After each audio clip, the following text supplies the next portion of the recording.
One more fight in the BEAVERCREEK bus battle, and good evening, I'm Mark Allen. City Council members set new standards for bus stops, but RTA officials say it's still too much. This all started back in March 2011 when Council turned down a request for 3 new bus stops near the mall at Fairfield Commons.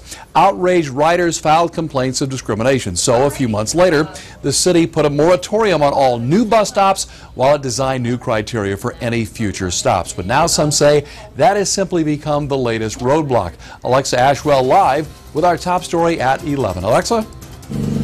Well, Mark, Beavercreek City Council members passed the criteria in a 5-2 vote this evening. They stress that this is not set in stone. It can be changed, but say it gives them a great foundation to work from. Councilmember Wallace? Yes.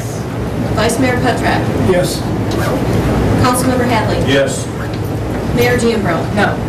In a 5-2 vote, Beavercreek City Council members approved new standards for all new bus stops. Included are surveillance cameras for some stops and a change to spacing for all. We were half a mile for commercial and a mile for residential, and then reduced that to a quarter mile for commercial and a half a mile between stops for residential. Beach gave his final input prior to the council's vote. He and the majority of the board say the requirements are prudent for Beavercreek to maintain its standards, economic development, and public safety. But the director of RTA says he firmly believes the changes are just a barrier to keep people out. I think had the city of Beavercreek not wished to see transit in its city, it should have never developed the way it has. This is a natural extension of the development in this community. There are jobs here.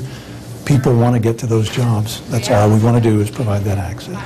Jerry Hensley agrees. He is legally blind and lives just shy of the Beavercreek line. They are expressing a blatant disregard for pedestrian travelers.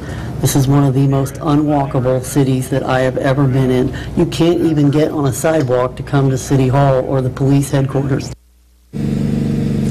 And the ordinance will go into effect in 30 days. I asked RTA officials what was next for them. They tell me they're waiting on a response to a federal complaint that the council discriminated against minorities in a March 2011 vote. We, of course, will continue to follow that as it develops. For now, reporting live in Beavercreek, Alexa Ashwell, 2 News.